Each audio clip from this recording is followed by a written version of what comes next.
Bulletin की शुरुआत करते हैं। जयपुर में कांग्रेस की मिशन 25 की लोकसभा चुनाव की तैयारियों पर आज अहम बैठक है। प्रदेश कार्यकारिणी और पदाधिकारियों की बैठक होगी। जिला अध्यक्ष और विधायक भी मौजूद रहेंगे। लोकसभा चुनाव के लिए सौंपा जाएगा नया टास्क। प्रदेश कांग्रेस मुख्यालय पर बैठक का आयोजन। ये बड़ी खबर आज की, जिस पर नजर रहेगी। कांग्रेस की ये अहम बैठक मिशन 25 को लेकर, लोकसभा चुनाव की तैयारियों को लेकर ये अहम बैठक होनी है। आपको बता दें कि इसमें डिप्टी सीएम सचिन पायलट और सीएम अशोक गहलोत और अविनाश पांडे मौजूद रहेंगे और इसमें मिशन 25 पर चर्चा होगी। साथ में अलग अलग टास्क भी दिए जाएंगे।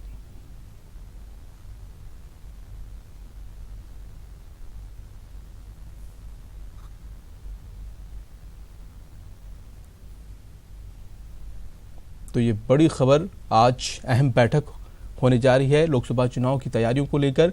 प्रदेश की कार्यकारिणी की अहम बैठक है, जिसमें तमाम पदाधिकारी मौजूद रहेंगे। जिला अध्यक्ष और विधायक भी इस बैठक में मौजूद रहेंगे। लोकसभा की चुनाव की को लेकर नया टास्क सौंपा जाएगा।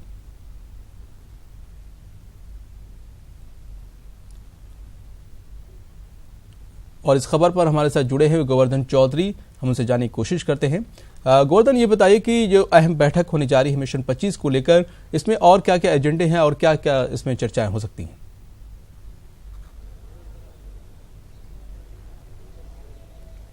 देखिए, ये कांग्रेस के सत्ता में आने के बाद पहली विस्तारित प्रदेश कांग्रेस कार्यकारिणी की बैठक है, जिसमें सारे विधायक मौजूद रहेंगे। बाकी के जो फ्रंटल ऑर्गेनाइजेशन के जो पदाधिकारी हैं वो यहाँ पर मौजूद रहेंगे। और लोकसभा चुनाव में तैयारियों के सिलसिले में ये बैठक बुलाई गई है, जिसमें जितने भी नेता हैं उन सबको लोकसभा चुनाव तैयारियों के लिए उनको टास्क दिया जाएगा कि किस तरह से ग्राउंड पर जाकर के आगे आने वाले दिनों में काम करना। क्योंकि अब तक जो विधानसभा चुनाव लड़ा गया था उस वक्त कांग्रेस पार्टी विपक्ष में थी और इस बार पार्टी सत्ता में है। हमारे साथ अभी थोड़ी देर में जो पार्टी के नेता आ रहे हैं वो भी जुड़ेंगे, उनसे भी बातचीत करने की कोशिश करेंगे।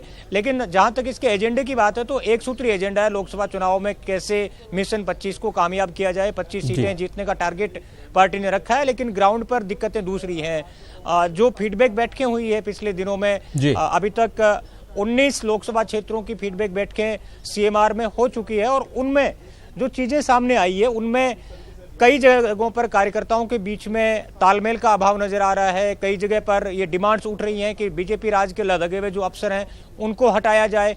तो ये जो 19 सीटों का जो फीडबैक आया है उसके आधार पर आज विस्तारित कार्यकारिणी की बैठक बुलाई गई है और इसमें सभी नेताओं को एकजुट होकर के लोकसभा चुनाव की तैयारियों में लगने का डायरेक्शन यहां से दिया जाएगा। इसके अलावा एक खास तौर से टास्क भी इन नेताओं को मिलने की संभावना है, क्योंकि कोई इस तरह का अभियान पार्टी लोकसभा चुनाव के लिए नया अभियान घोषित कर सकती है, जिसमें जैसे कि विधानसभा चुनाव में घर घर जाकर के वोट मांगने का अभियान था, उसी की तर्ज पर आज भी इस तरह के किसी अभियान की यहाँ पर घोषणा की जा सकती है।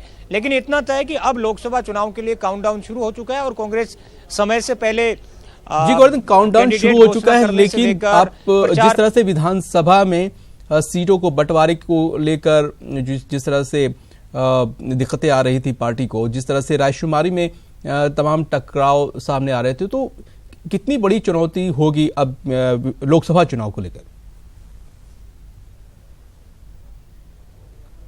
देखिए, लोकसभा चुनाव बड़ी चुनौती जरूर है, क्योंकि विधानसभा चुनाव में जो नंबर है वो 99 पे अटक गया था कांग्रेस का। जो उम्मीद जताई जा रही थी कांग्रेस नेताओं के द्वारा चुनाव से पहले, विधानसभा चुनाव से पहले, कि वो 125 से 150 के बीच में सीटें लाएंगे, उतना आंकड़ा नहीं पहुंच पाया और 0.05% का अंतर वोटिंग परसेंटेज में बीजेपी और कांग्रेस के बीच में है। तो ऐसे में लोकसभा चुनाव के दौरान पार्टी के सामने ये चुनौती है कि वो कैसे अपना वोट शेयर बढ़ाए और बीजेपी को चुनौती दे। तो ऐसे में चुनौती बड़ी है और इस चुनौती से निपटने के लिए सारे नेताओं को, सारे विधायकों को और जो पार्टी के पदाधिकारी हैं उनको टास्क दिए जा रहे हैं। आज जो बैठक होने जा रही है उसका मकसद भी यही है, क्योंकि अभी वक्त करीब मार्च के आसपास यहाँ पर आचार संहिता लग सकती है, तो वक्त कम है। लिहाजा अभी से चुनाव की तैयारियों में जुटने के लिए सारे पार्टी के कैडर को और पार्टी के नेताओं को एक्टिवेट करके और फील्ड में जाने के डायरेक्शन यहाँ पर दिए जा रहे हैं। देखिए, एक बात इस बार और खास है, जो जिलों के प्रभारी मंत्री हैं जी, उनको पावरफुल बनाया जा रहा है। जिले में सबसे ज्यादा उन्हीं की चलने वाली है, और ये इसके पीछे वजह भी लोकसभा चुनाव को बताया जा रहा है, क्योंकि जिले के जो कार्यकर्ता हैं, जिले के जो नेता हैं, गोवर्धन आप नजर बनाए रखिए, हम आपसे आगे भी अपडेट लेते रहेंगे। और फिलहाल हम चलते हैं